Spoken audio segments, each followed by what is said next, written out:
이 새벽에 오신 여러분들을 주님의 이름으로 축복합니다. 19장은 여러분이 잘 아시는 갈멜산 엘리야에 대한 사건입니다. 간략하게 말씀을 좀 보겠습니다. 4절 보시면 이 엘리야 선지자가 그 위대한 전투, 예배의 싸움이죠.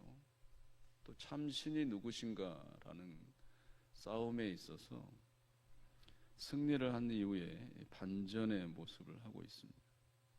로뎀나무 아래에서 하나님께 토로를 하는데 공동 번역은 이렇게 표현을 하고 있습니다. 오 야훼여, 이제 다 끝났습니다. 저의 목숨을 거두어 주십시오. 선조들보다 나을 것 없는 못난 놈입니다. 로뎀나무 아래에서 엘리야 선지자가 하나님께 이런 얘기를 하고 있는 거죠.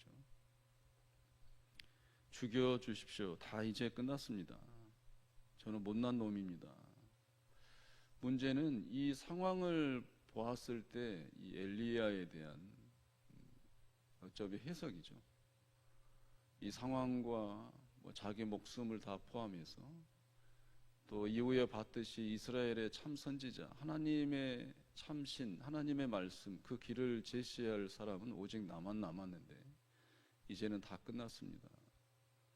개인의 상황뿐만 아니라 이스라엘에 대한, 민족에 대한 그 갈 길에 대한 제시에 이 모든 가능성이나 희망이나 이런 게 다 끝났다라는 말로 엘리야 선지자는 해석을 하고 있습니다. 해석은 또 다른 해석이 있기 마련이죠. 엘리야 선지자가 오늘 말씀에 3절 보시면 이 형편을 보고 이런 말이 있는데, 이 형편에 대한 해석, 보았다, 이 말은 해석인 거죠. 사실 우리의 믿음 생활도 해석입니다. 상황과 사건을 어떻게 보느냐, 어떻게 또 그 시선을 가지고 그 상황과 문제를 해석하느냐, 이게 바로 우리의 믿음 생활인 거죠. 엘리야 선지자는 4절에 그런 해석을 내놓았고, 오늘 본문에 등장하는 하나님은 또 다른 해석을 하시고 그런 엘리야 선지자를 계속 추궁하시는 거죠. 우리의 믿음 생활도 마찬가지입니다. 우리의 삶의 상황과 정황들, 이 형편을 어떻게 보느냐에 따라서, 어떻게 해석하느냐의 그 믿음에 따라서 삶의 질은 달라지는 거고, 또 삶의 선택이나 그 선택에 의한 하루의 그 결과에 하나님 앞에서의 그런 삶을 살아내는 것은 전혀 달라지게 되는 것입니다.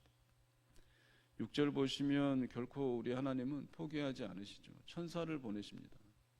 어떤 혹자는 어떤 이는 이렇게 표현을 합니다. 사람이라고 얘기를 하는데요, 그것은 좀 아닌 것 같고, 6절 7절에 나와 있는 대로 천사를 하나님께서 보내셔서 엘리야 선지자를 먹이십니다. 보시면 이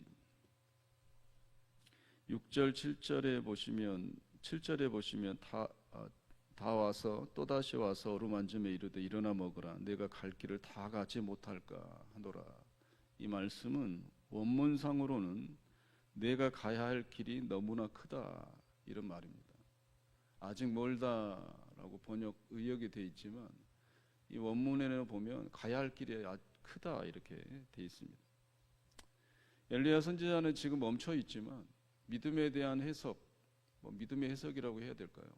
자기에 대한 해석에 의한 이 상황에 의해서 멈춰 있습니다. 그러나 하나님의 눈높이, 또 하나님의 그 해석은 다르죠. 가야 할 길이 아주 크다라는 것. 우리가 포기하지 않는 이상 하나님은 절대 포기하지 않으십니다. 더 정확히 말씀드리면 우리가 포기해도 하나님은 포기하지 않으세요. 우리 하나님의 그런 관점, 그래서 우리는 또 믿음을 가져야 하는 게 우리에 대한 믿음이 아니죠. 믿음의 종착지, 믿음의 대상은 바로 하나님이십니다. 믿음의 시선을 가져야 한다, 하나님의 시선을 가져야 한다는 말이고, 오늘 하루 우리가 살아갈 때도 우리가 포기할 수 있는 상황들, 여건들 너무나 많잖아요. 그럼에도 불구하고 우리가 믿음의 해석을 붙들 때 우리의 가야 할 길은 클 줄로 믿습니다. 11절에 보시면 세미한 음성이 들립니다. 어떤 사람은 이 신학자는 이 세미한 음성을 듣기 전에 이 바람과 지진과 불에 대한 이 큰 소리를 소음이라고 해석을 하고, 세미한 음성을 어떤 학자는 본질, 우리가 들어야 할 본질의 소리다라고 얘기를 합니다. 저도 동감을 합니다. 우리가 신앙생활을 할 때, 믿음에 대한 해석을 할 때 또 중요한 것은 들어야 할 소리입니다.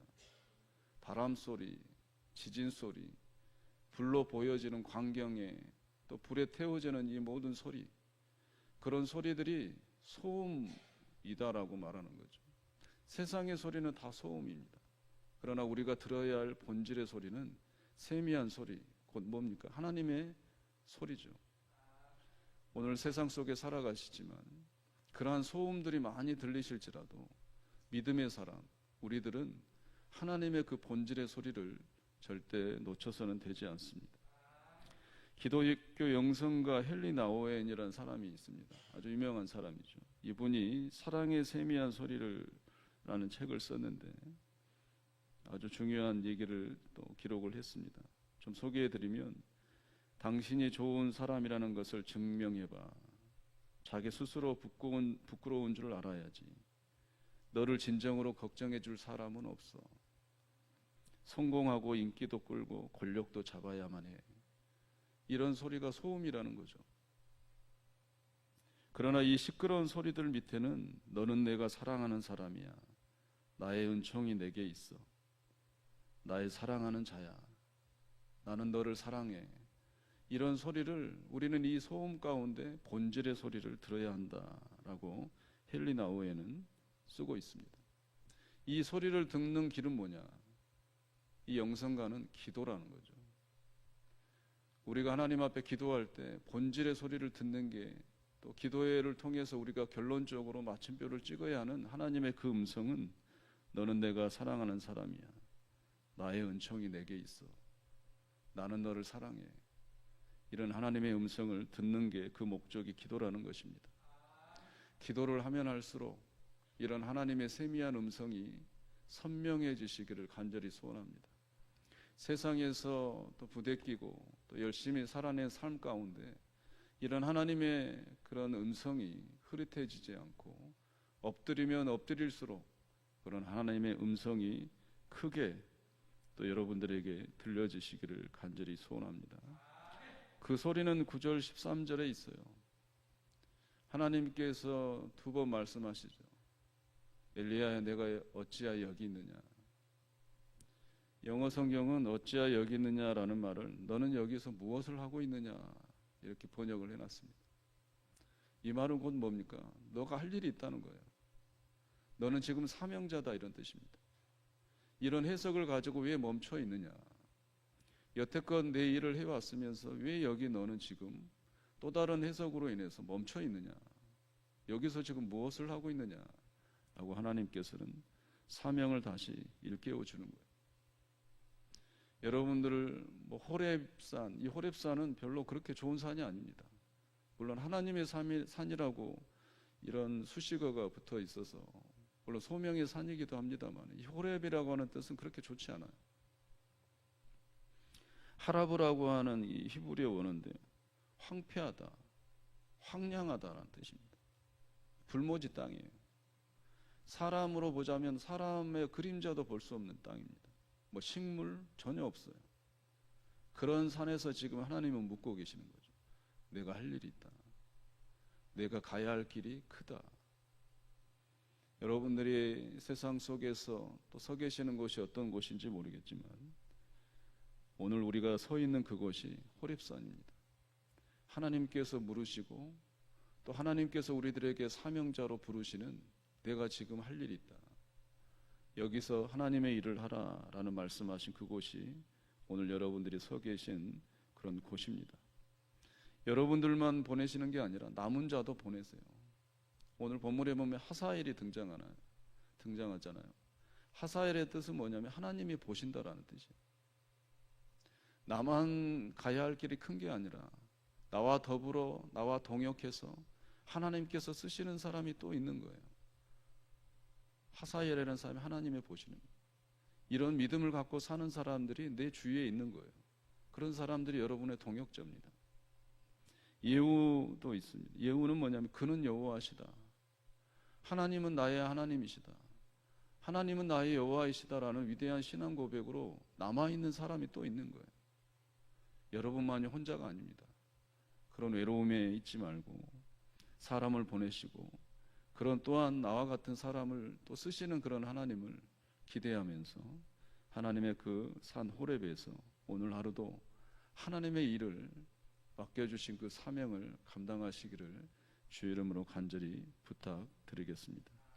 세상의 소음에 귀 기울이지 말고 그 소음 가운데 하나님의 그 음성, 본질의 음성을 부여잡고 오늘 하루도 그 사명자로 하루를 승리해 내시기를 주의 이름으로 축원드립니다.